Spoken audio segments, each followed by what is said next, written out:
Halo Sabangka, Assalamualaikum. Kembali lagi dengan Uncle PS.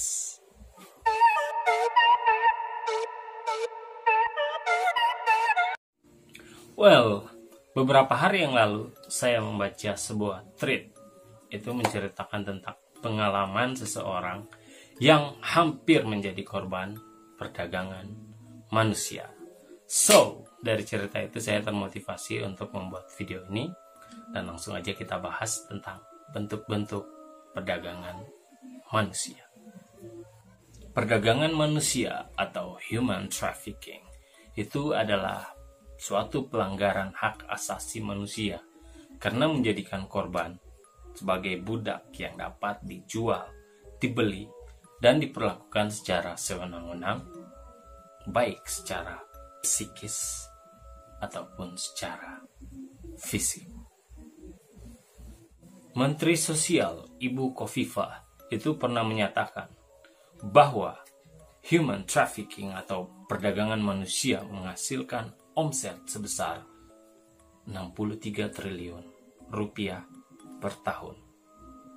Bisa bayangkan betapa besarnya omset yang dihasilkan itu. Ini sehingga membuat human trafficking atau perdagangan manusia ini sulit mencari jaringan ataupun komplotan, karena mereka ini tuh berhasil menyusup bahkan menyuap orang-orang dalam. You know what I mean, orang-orang dalam, right?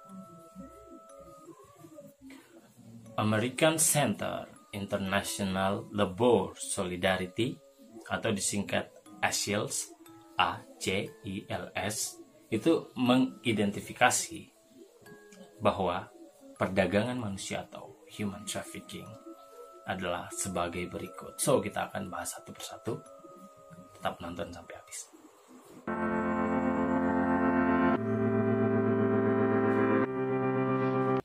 Yang pertama yaitu buruh migran. Ya, jadi buruh migran adalah orang-orang Indonesia yang ingin keluar negeri mencari kerja. Mereka ini seringkali mendapatkan penipuan dari penyalur tenaga kerja Indonesia atau TKI, ya, dengan potongan gaji mereka pada saat mereka menunggu penempatan kerja ke luar negeri.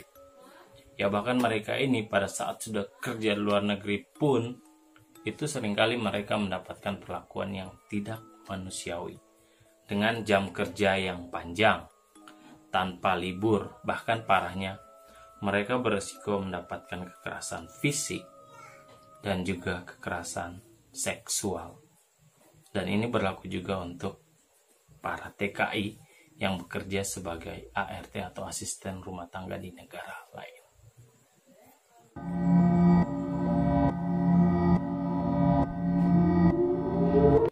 Yang kedua yaitu pekerja seks. Jadi para korban-korban ini itu mereka awalnya diajak untuk menjadi pelayan restoran, pramusaji di karaoke, tetapi mereka ditipu.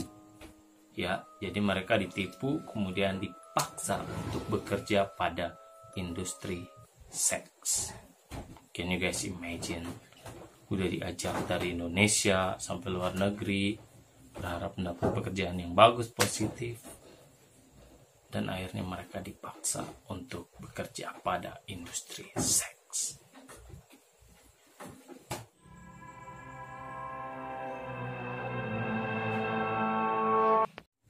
Yang ketiga, pengantin pesanan. Jadi untuk pengantin pesanan ini, ya, yaitu orang luar negeri menikahi perempuan di Indonesia dengan menggunakan jasa calo. Jadi ada calo, guys. Ya, ada calo perdagangan perempuan itu yang menjual perempuan untuk dinikahi dengan orang luar negeri. Kemudian orang luar negeri itu membawa perempuan itu ke negaranya. Ya, kalau seandainya mungkin mendapatkan orang yang baik, ya alhamdulillah ya. Mungkin mereka akan menjadi keluarga yang sakinah mawaddah warahmah. Tapi guys, bad newsnya adalah kebanyakan perempuan yang dibawa ke negara lain oleh suaminya itu mendapatkan perlakuan secara eksploitatif dan buruk di rumah suaminya.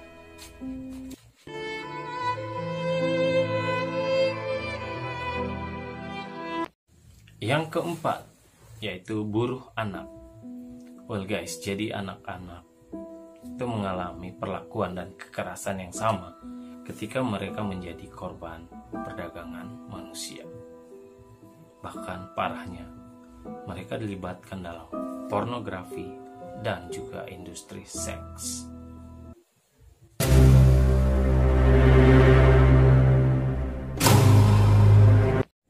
Yang kelima, pertukaran budaya. Jadi para sindikat perdagangan manusia ini, mereka merekrut para wanita yang pandai menari, hingga akhirnya mereka dibawa ke luar negeri dengan pertukaran budaya dengan negara lain. Tapi kenyataannya para korban itu dijadikan penari di beberapa tempat hiburan.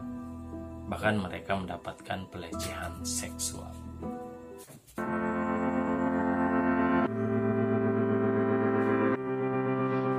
Yang ketujuh, magang kerja. Jadi guys, untuk para pelaku itu menggunakan pola perekrutan siswa sekolah kejuruan, ya, dengan iming-iming magang kerja atau praktek kerja di negara lain. Namun yang terjadi adalah mereka dijadikan korban penipuan, dan akhirnya para korban-korban ini itu terperangkap dalam eksploitasi kerja dan juga eksploitasi seksual.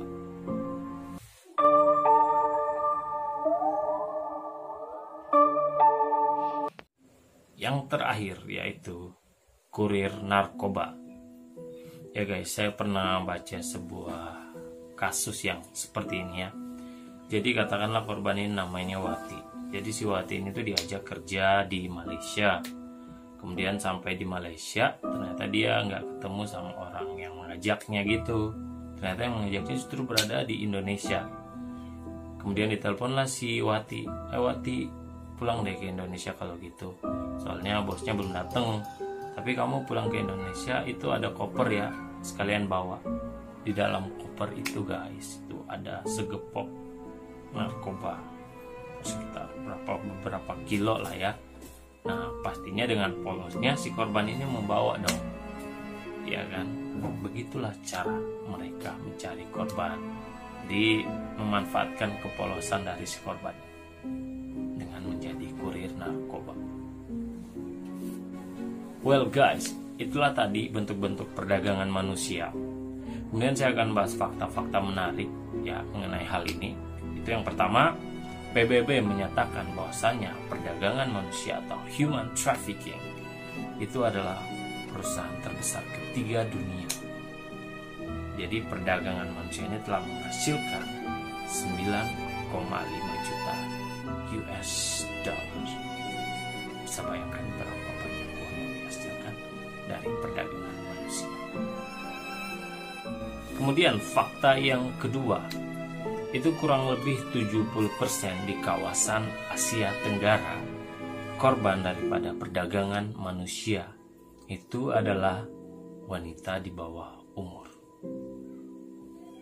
Fakta yang ketiga, perdagangan manusia itu telah dibicarakan saat forum rapat internasional dan disimpulkan merupakan suatu masalah global.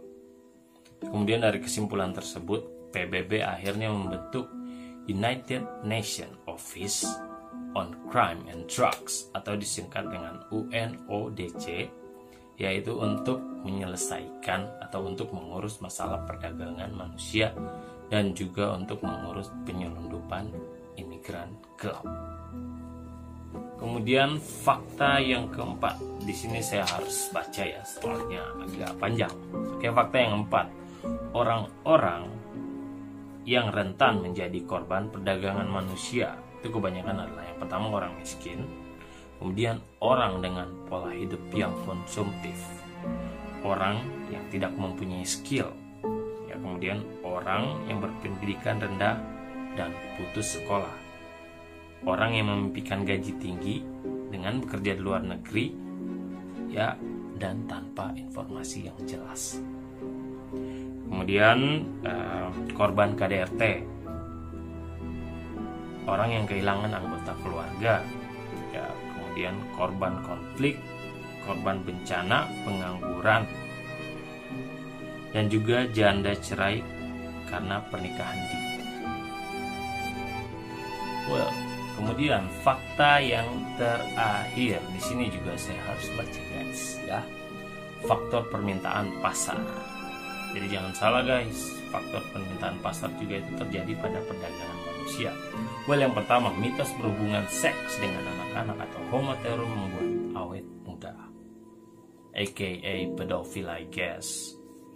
Kemudian yang kedua, meningkatnya kejahatan internasional perdagangan narkoba memperluas jaringan perdagangan manusia untuk prostitusi dan berbagai bentuk eksploitasi. Sobat ya guys, karma akan berlaku pada kau para sindikat perdagangan manusia menceratkan. Kemudian majikan ingin pekerja murah, penurut, dan mudah ditakut-takuti. Ya kan, kalau cuma takut-takuti it's not big deal, tapi lu nyiksa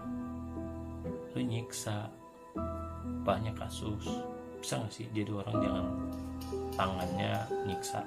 Oke, kemudian kemajuan bisnis pariwisata di seluruh dunia juga menawarkan pariwisata seks,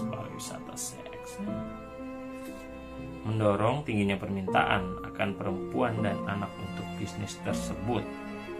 Ya, tapi para pariwisatawan ini itu takut dengan terinfeksi virus HIV, sehingga menyebabkan banyaknya perawan muda direkrut untuk tujuan tersebut.